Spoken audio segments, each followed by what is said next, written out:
Elmer Allen was designated experimental test subject Cal-13. On July 18, 1947, in a San Francisco hospital, he was injected with plutonium in the left leg. 3 days later, the leg was amputated at mid-thigh. Elmer was a porter for the Pullman Company who injured his leg while stepping off a train. He was diagnosed with a fracture that developed into a cyst. The first test for cancer was negative. The second test indicated cancer. Unable to work, he was forced to return to Italy, Texas, with his wife and 3 children after the operation. His wife recalled that he began having epileptic seizures. He would chew through the spoon, his tongue too. Elmer began drinking heavily and told his best friend that he had been used as a guinea pig, but no one, not even his family doctor, believed him. The doctor later diagnosed him as a paranoid schizophrenic.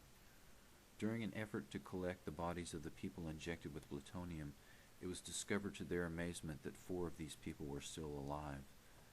In 1943, Austin Buse, from the Center for Human Radiobiology, wrote to Elmer and asked him to be in a metabolism study. He and his wife were brought to Chicago, and Elmer's urine and feces were collected for 2 weeks as he stayed in the hospital. The trip was paid for, and Elmer received $140 plus $13 a day expenses. X-rays revealed bone damage consistent with radiation. He died in 1991. His headstone reads Elmer Allen, 1911-1947, Cal-13, 1947-1991, one of America's nuclear guinea pigs. While these secret experiments on thousands of Americans were going on in hospitals, the very public testing of nuclear weapons lasted from 1945 until the Test Ban Treaty in 1963. Approximately 253 above-ground tests were conducted in the Pacific and the U.S., in which nearly 400,000 military personnel took part. The external dose of beta radiation was measured by badges, but these were not distributed in significant numbers. The badge did not measure the dose from other external particles such as alpha, gamma, or X-ray radiation, nor did it measure the ingestion of small particles that lodge in tissues and do continuous damage. Some of the troops felt immediate effects of radiation poisoning and developed lifelong complications, while others became sick many years later. Bill Scott of Camarillo, California, was a former Air Force photographer and filmed some of the nuclear tests. According to Helena, his widow, starting in 1955, Bob had nosebleeds, backaches, and coughing attacks followed by vomiting, nausea, and upset stomach. His nosebleeds would last for days at a time. His teeth rapidly decayed and his feet became dry and scaly. In 1971, he was hospitalized for tests that found bone cancer that spread rapidly, and 6 months later he was gone.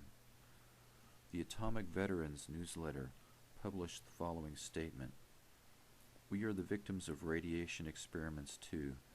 They exposed over 200,000 of us in over 200 atmospheric atomic and hydrogen bomb tests between 1945 and 1962. They deliberately bombed us with nuclear weapons and exposed us to deadly radioactivity to see how it would affect us and our equipment in nuclear warfare on land, sea, and air. They didn't need our informed consent because we were under military discipline. They devalued our lives, too. They made us sterile. They crippled and killed our children. They made widows of our wives, then denied repeatedly and publicly that there was ever any danger. Say the lie often enough, and people will believe it."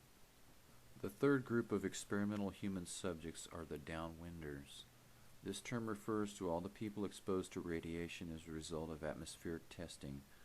This group in essence comprises the entire U.S. and in fact the entire world. Fallout from all 2,000 nuclear tests has deposited plutonium and other radioactive substances in the bodies of every human being on Earth. At what point this experiment would prove fatal for all human life is unknown, but it is known that the human embryo is very vulnerable and that 1 to 2 rads is sufficient to cause deformity or death. Radiation fallout maps indicate that this much radiation and more has been deposited across the continental United States. Brenda Weaver lived most of her life 7 miles from Hanford in an area known as Death Mile. Her family always seemed sick, and she developed thyroid disease at 12 and had an ovary removed at 14. In the early 60s, the sheep on her farm were born missing legs, body parts, missing eyes. Her daughter, Jamie, was born in 1965 without eyes. Says Weaver, she has eyelashes and eyelids and tear ducts, but no eyes.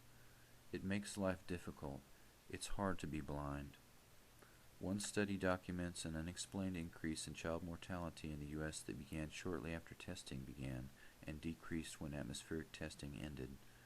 It was acknowledged that a full-scale nuclear exchange could have ended the human race, but it is also possible that continued testing could eventually accomplish the same result. It should be noted that underground tests vent radiation, and these tests are ongoing. The government held hearings in the 1990s and gave monetary compensation to several individuals injected with plutonium, but not the hundreds of thousands of others injured in secret testing. The government report is largely a whitewash. Few victims were compensated and no scientist or government employee was ever punished. The institutions claimed ignorance or that patients were fully informed, when this was patently false in all cases. They have largely dodged the responsibility for participating in these acts. After the advisory committee's final report, the children of the deceased plutonium victims had the following statements. I guess the government really won. All the culprits that planned and executed this thing got away with it. For them to say that a little apology is enough is just beyond belief. I do feel betrayed, and I feel abused by this committee's report. Nuclear explosions produce plutonium oxide, which is deposited in the lungs and lymph nodes and cannot be detected in the urine. The human experimental subjects were injected with plutonium citrate or plutonium nitrate, which does show up in the urine. 30 years of testing urine from those exposed in above-ground tests has led to thousands of useless tests that show a false negative and false evidence that could be used to claim that these human exposures were low or non-existent. The search for the biological dosimeter lasted 30 years at dozens of labs, costing millions of dollars, and produced no answer. Just how much radiation is a safe dose in the human body, and how to measure the amount the body has received is still unknown. The current answer in science is that there is no such thing as a safe dose of radiation. Mary Jean Connell, the only living victim of the plutonium experiments, when asked how she felt after receiving $100,000, merely replied, I'm afraid it's going to happen again, you know.